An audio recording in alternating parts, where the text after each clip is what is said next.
This is News Round. Hi, welcome to the programme. Welcome to WatchMojoUK, and today we're counting down our picks for the top 10 CBBC shows of all time. Thank you. Thank you. Before we begin, we publish new content every day, so be sure to subscribe to our channel and ring the bell to get notified about our latest videos. For this list, we'll be looking at some of the best and most popular shows they've produced over the years. What CBBC show was your favourite? Let us know below. Number 10. Raven. Imagine you get home after a rough day at school.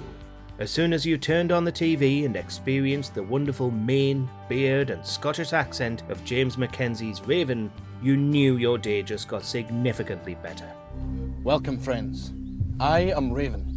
On top of Raven's unique appearance, the show itself stood out from the rest. With a medieval theme, this game show featured kid contestants, or warriors, that competed in a series of events against each other to become the ultimate warrior. Not the wrestler, but a title showcasing their skills of bravery, brawn, and brain. Warriors, you can all be proud.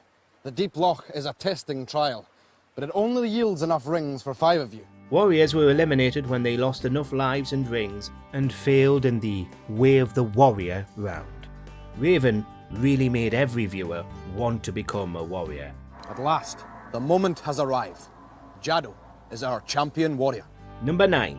Maid Marian and Her Merry Men. Best known for his role in Blackadder as Baldric, Tony Robinson decided to have a go at making a kids' historical TV show with Maid Marian and Her Merry Men. You're Robin Hood! Even the legendary Richard Curtis, who worked on Blackadder, provided script editing for this show. But it wasn't just children lining up to watch the comedy programme, even adults were sitting down to take it in. Set in the Robin Hood fable, the show regularly had parodies in their plots of other franchises. Do you want to buy some rats? Rats!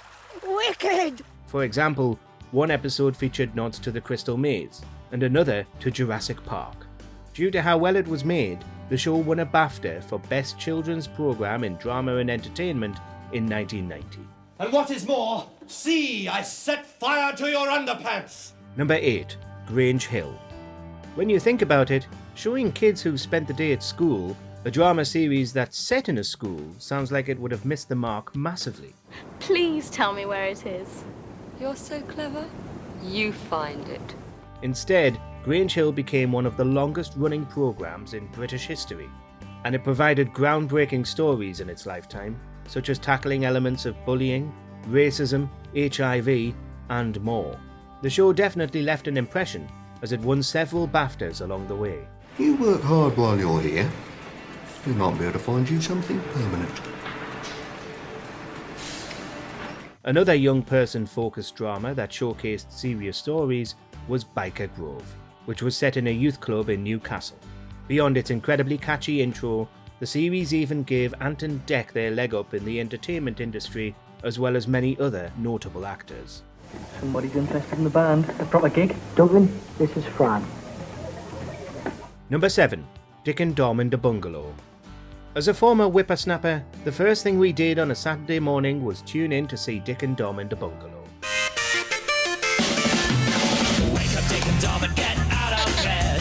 Get yourselves dressed, there's a crazy day ahead. It got the weekend off to a great start, and we weren't alone, as 500,000 viewers watched in the early days.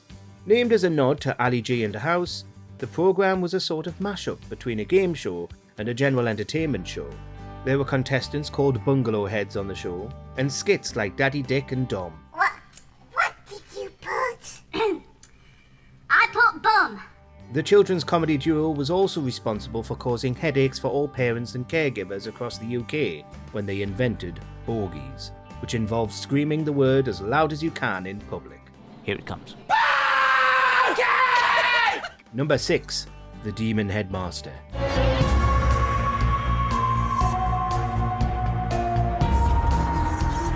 With North America revelling in a book adaptation with a children's horror show in the form of Goosebumps, we in the UK had The Demon Headmaster to give us afternoon terror.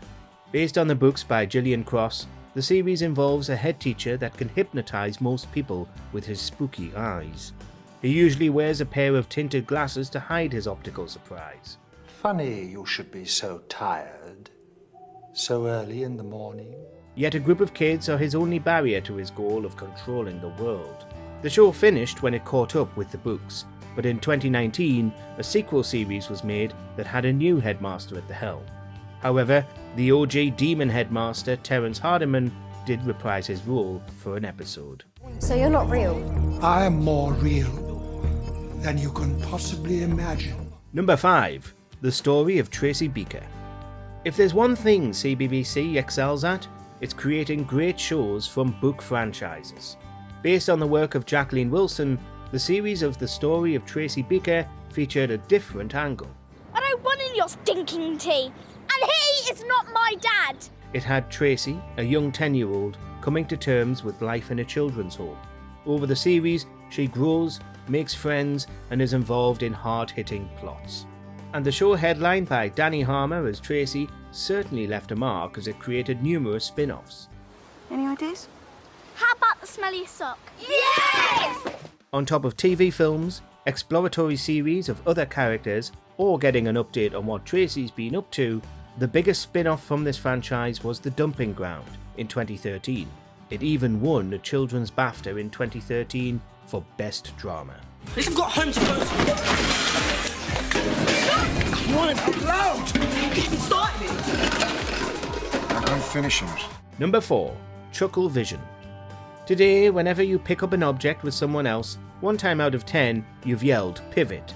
But the other 9 times, you've uttered, to me, to you, at some point. Come here, all the way up, come here. That's how much of an impact Chuckle Vision has had on our public psyche. Each episode was usually its own thing, which meant brothers Barry and Paul Chuckle could create a range of shenanigans for every one of them. At one point, the two owned a corner shop that ran into problems. Hey, give me that coat. Can you hold that? Yes. No idea, have you? Another time, they were community police officers. The pair also had the Chuckmobile, an iconic quadricycle they roamed around in that brought their audience lots of joy and envy, as we all wanted one.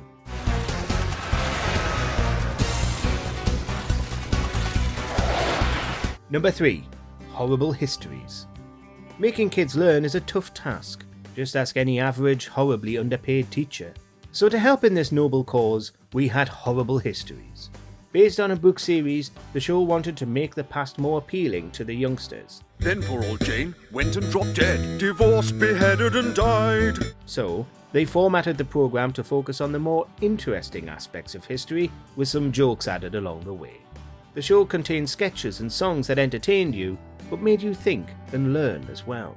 Toilet? All right, be quick. No, that's my name. I think that's quite a normal name. Filled with a cast that later formed the beloved sitcom Ghosts, the early series and its sequel did what an interactive whiteboard and an overhead projector couldn't: find the past interesting.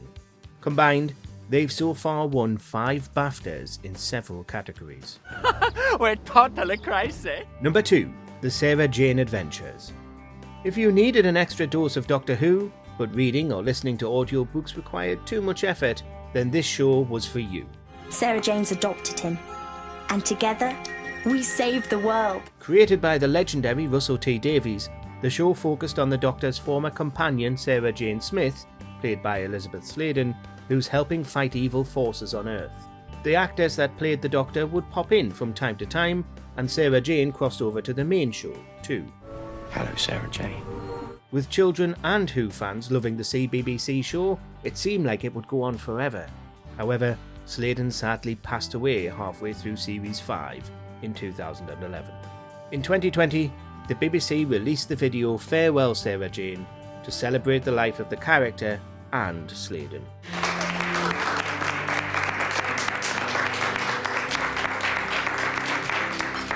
Number 1. Blue Peter. Looking to create factual entertainment for the young'uns, Blue Peter was developed to mould their noggins. The show would get their presenters to educate the audience on different goings-on in the world. For example, if you wondered what it was like to work in an aeroplane, then Blue Peter would show you. And they say that flying is a glamorous life. I don't believe that. I don't think Leslie does now. They also had illustrious badges for doing good work in various aspects. People that got one always got respect wherever they went. You're not a BP presenter unless you're wearing one of these bad boys. Here we It go. is your very own badge. We might be biased, but some of the most beloved presenters were around in the mid-2000s, with Liz Barker, Connie Hook, Simon Thomas, Matt Baker, Zoe Salmon and Gethin Jones. But regardless of your age, you'll also have your favourite with so many great presenters over the years. Oh my word. But I've still got further to go. Do you agree with our picks? Check out this other recent clip from WatchMojoUK and be sure to subscribe and ring the bell to be notified about our latest videos.